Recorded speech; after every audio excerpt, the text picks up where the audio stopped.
Today's human race is more qualified in heading in the goal of peace and development together than any other time before. China advocates that people of all countries unite in a concerted effort. The global order and global governance system, which one is good to the world and the global people, is up to the negotiation of all people worldwide, instead of being decided by one side or a minority of people. China will actively participate in the construction of a global governance system, trying to contribute China's wisdom to implementing global governance, and will push global order and governance system to develop in a fairer and more reasonable way, together with people from all other countries. Parents at one Florida school say they were shocked when their kids brought home a Pledge of Allegiance opt-out waiver. But this was the first year that this school put a specific waiver in its student handbook. They have now removed it. I didn't know you could opt out of the Pledge of Allegiance. New to me. New to me. I never heard of that. All right. But then there's recently, Florida governor and legislature have said that there's a current, on the books as we sit here and have this conversation, law that requires written notice about the opt-out portion. And I agree with you, Kathy. That's a sad day. We need to be teaching patriotism and civic responsibility as the preferred way to do things. And I think this is just a great example of progressive politics continuing to destroy our education system. Our top story tonight, teachers at Carlos Rey Elementary School are in a tough situation. They were told by their assistant principal to stop calling their students boys and girls. Now, this is the first example we are seeing of something that started as a bathroom issue, now expanding into daily life in the classroom. It's titled Gender Identity Procedural Directive. It basically says, starting this month, teachers can no longer refer to their students as boys and girls, telling them to eliminate gender in their classrooms.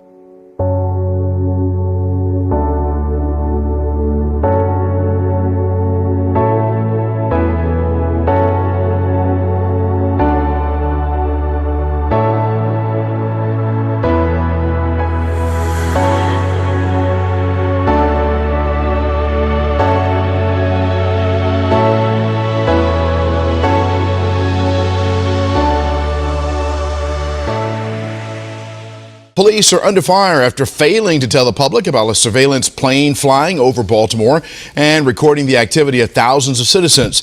It's the first surveillance of this scope nationwide. It's believed to be the largest such use of this extensive monitoring in American history. A plane with high-tech cameras to investigate crimes. If you see low-flying helicopters buzzing around Boston today, it's all part of a government training exercise. This video posted to Twitter where a lot of people were wondering what was going on. Some fast-moving helicopters flying in and around Boston. This has been happening all week long. Some people told us the choppers are flying close enough that their homes are shaking. And police are only telling us this is a training exercise. Look closely and listen. You'll see and hear what some people saw last night above downtown Boston. We found this video posted to YouTube. Helicopters, one after another, flying low above the high-rises and close enough for people to notice. And not just last night, but all week. On Twitter, Fox 25 found numerous tweets from locals wondering what those helicopters were there for. The DoD says this was planned and is not, quote, in response to any world events. When I asked Boston police today for more information, they would only say the specifics are kept mysterious for good reason. When we asked about the helicopters, Fox 25 was directed to the Department of Defense, who wouldn't comment on the exercise. Volunteers is an unprecedented security operation.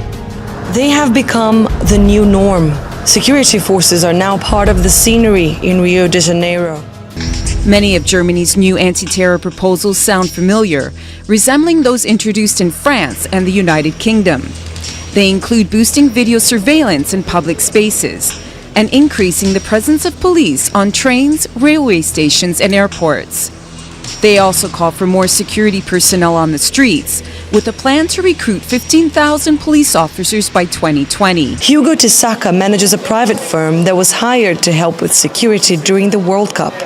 He says the rules of the game have changed significantly in the past 2 years, with the focus now being the threat from terrorism. Because this is quite a new threat for us.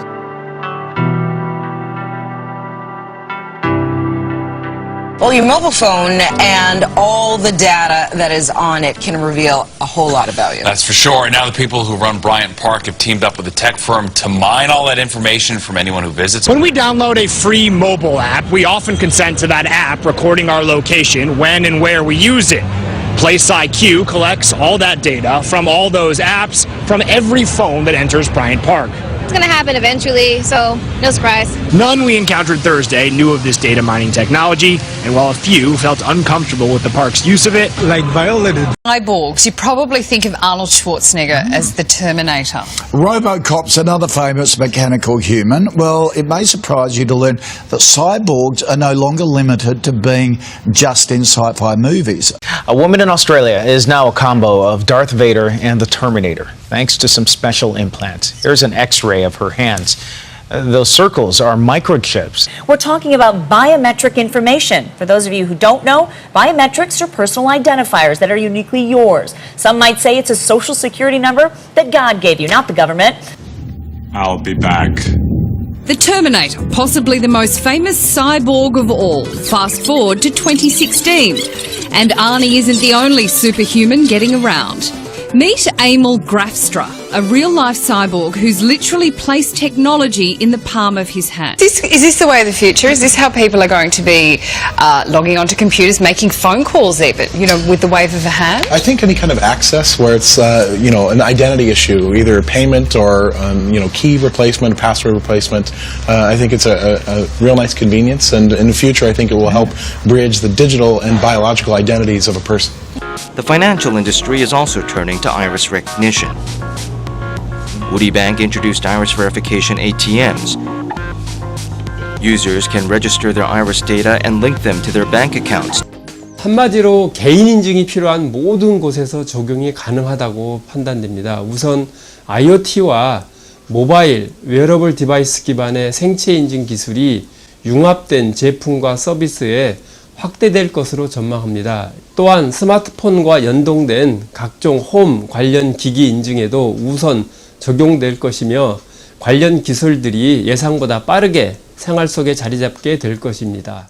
Yesterday, we showed you millions of fish had suddenly died near the Raritan Bay. This week, leaving a foul-smelling mess. Behind me is one of the affected areas. Take a look. This marina is being taken over by dead fish, and the smell out here is becoming unbearable for some residents. It looked like ice when we first pulled up.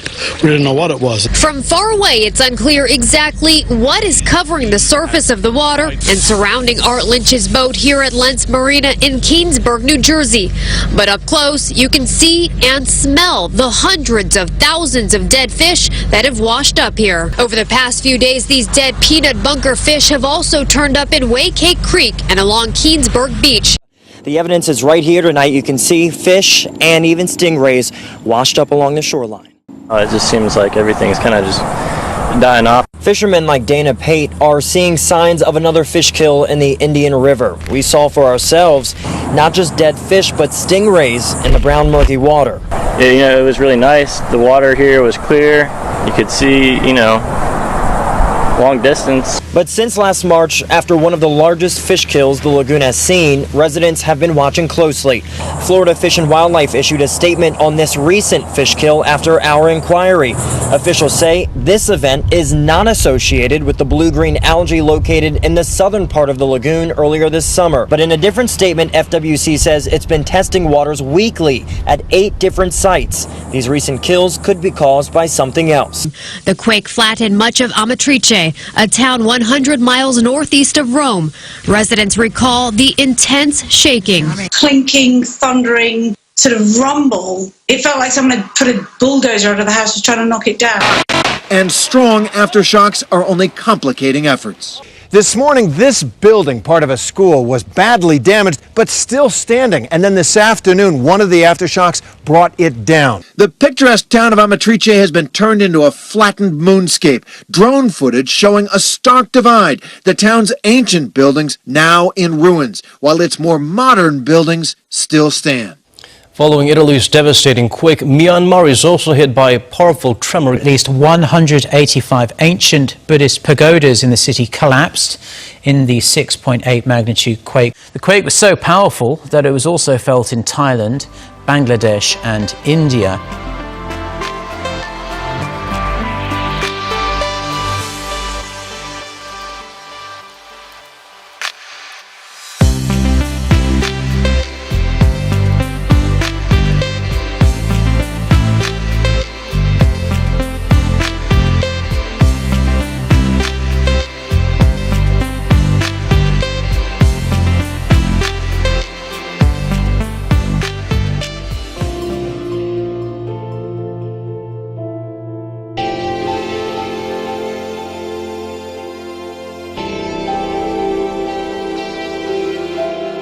And in this current environment, that is not beyond the realms of possibility.